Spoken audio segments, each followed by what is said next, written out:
Engineer Atul Subhash ने आत्महत्या करने से पहले रविवार को करीब रात 9 बजे अपने पिता से मोबाइल फोन पर 1.5 घंटे तक बातचीत की थी। वो सामान्य तरह से अपने पिता का हालचाल पूछ रहे थे, परिवार के बारे में भी पूछा। पिता ने हालचाल पूछा तो सब कुछ अच्छा बताया और इससे 3 घंटे पहले उन्होंने अपने भाई से भी बातचीत की थी और उनसे कहा था कि हमेशा खुश रहना। इस फोन कॉल के बाद किसी को भी अंदेशा नहीं था कि अतुल इतना बड़ा कदम उठा लेंगे। अतुल सुभाष के छोटे भाई विकास कहते हैं कि मेरा भाई कभी झूठ नहीं बोल सकता। मैं उसे बहुत अच्छी तरह से जानता हूँ। उसने अपनी जान देकर दुनिया को सच बताया है, पूरे सिस्टम को आईना दिखाया है, शादी क्या होती है और उसे क्या बना दिया ये बताया है उसने। उसका सुसाइड नोट पढ़िए, वीडियो देखिए, उसने एक एक बात कही है। विकास ने कहा कि हमने तो अपना भाई खो दिया। वो अपने छोटे से बेटे से बात करने को तरसता था, उसे देखने के लिए वीडियो कॉल करता था, लेकिन उसे दिखाया ही नहीं जाता था। ये बात उसने कोर्ट में भी कही, लेकिन किसी ने उसकी बातों पर ध्यान नहीं दिया। विकास ने कहा कि मेरे भाई ने इस पूरे केस में सुप्रीम कोर्ट को भी पत्र लिखा है। मैंने रविवार की शाम फैमिली व्हाट्सएप ग्रुप में अपना एक फोटो डाला था, उसे देखकर उसने मुझे फोन किया था। उसने कहा था कि अच्छे लग रहे हो, हमेशा ऐसे ही रहना और खुश रहा करो। ये मेरे भाई से मेरी अंतिम बातचीत थी। आपको बता दें कि अतुल ने सुसाइड नोट में लिखा, मेरी पत्नी और उसके परिवार वाले मुझे मेरे बेटे से मिलने नहीं देते। ये लोग मुझसे सिर्फ पैसा मांग रहे हैं। अब तक लाखों दे चुका हूँ। मैं जितना अधिक मेहनत करूंगा और अपने काम में बेहतर होता रहूंगा, उतना ही मुझे और मेरे परिवार को परेशान किया जाएगा। जबरन वसूली की जाएगी और पूरी कानूनी व्यवस्था मुझे परेशान करने वालों के साथ है। मेरे पैसे से मेरे दुश्मन मजबूत हो रहे हैं। मैं अपने वेतन पर जो टैक्स देता हूँ, उससे पुलिस और कानूनी व्यवस्था मुझे और मेरे परिवार को परेशान करने में मदद कर रही है। अब मेरे जाने के बाद कोई पैसा नहीं होगा और मेरे बूढ़े माता पिता और मेरे भाई को परेशान करने का कोई कारण भी नहीं रहेगा। मैंने भले ही अपने शरीर को नष्ट कर दिया हो, लेकिन इसने वो सब कुछ बचा लिया है जिस पर मैं विश्वास करता हूँ। बता दें कि अतुल ने सास निशा सिंघानिया से बातचीत का एक हिस्सा भी साझा किया। अतुल के मुताबिक उनकी सास ने पूछा कि अभी तक आत्महत्या क्यों नहीं की।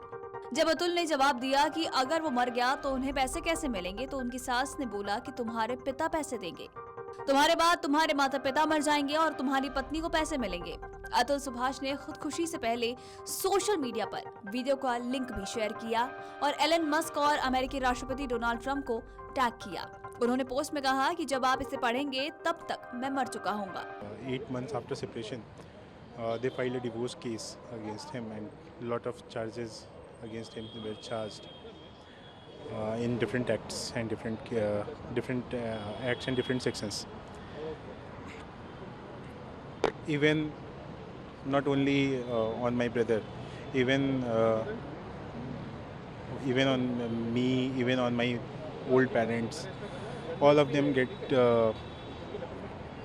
all of them were charged against the dowry and all.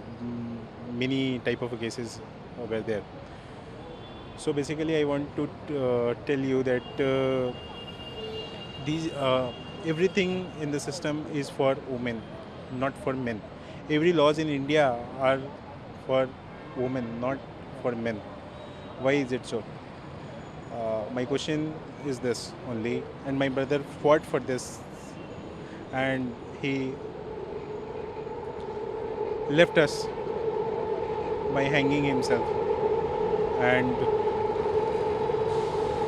मैं ये कहना चाहता हूँ कि जैसे शहीद भगत सिंह ने एक देश को जगाया था, मेरा भाई भी कुछ ऐसा ही करना चाहता है कि लोगों को जगाना चाहता है कि कैसे परेशान किया जा रहा है, कैसे लोगों को शादी करके बर्बाद किया जा रहा है। या तो वो बर्बाद हो जा रहे हैं या अपने आप को ऐसे ही छोड़ के चले जा रहे हैं अपने लोगों को इस दुनिया से। इवन इन सुसाइडल नोट उसने अंतिम इच्छा ये लिखी है कि अगर मैं सिस्टम से और इन सब चीज़ों से जीत गया तो मेरी अस्थियाँ गंगा में बहाई जाए। अगर मैं इस सिस्टम से हार गया तो कोर्ट के बाहर जो गटर हो उसमें मेरी अस्थियाँ बहा दी जाए। भारत में इस समय पुरुषों का कानूनी नरसंहार हो रहा है। एक मरा हुआ आदमी एलन मस्क और डोनाल्ड ट्रंप से अनुरोध कर रहा है कि वो भारत में जागृत विचारधाराओं DEI से लाखों लोगों की जान बचाएं और अभिव्यक्ति की स्वतंत्रता बहाल करें। वीडियो डेस्क, अमर उजाला.com। अगर आप ये वीडियो YouTube पर देख रहे हैं तो हमारे चैनल को सब्सक्राइब कर बेल आइकन दबाएं और Facebook पर देख रहे हैं तो हमारे पेज को लाइक करें। 8 मिलियन प्लस सब्सक्राइबर, आपके इस भरोसे के लिए बहुत धन्यवाद।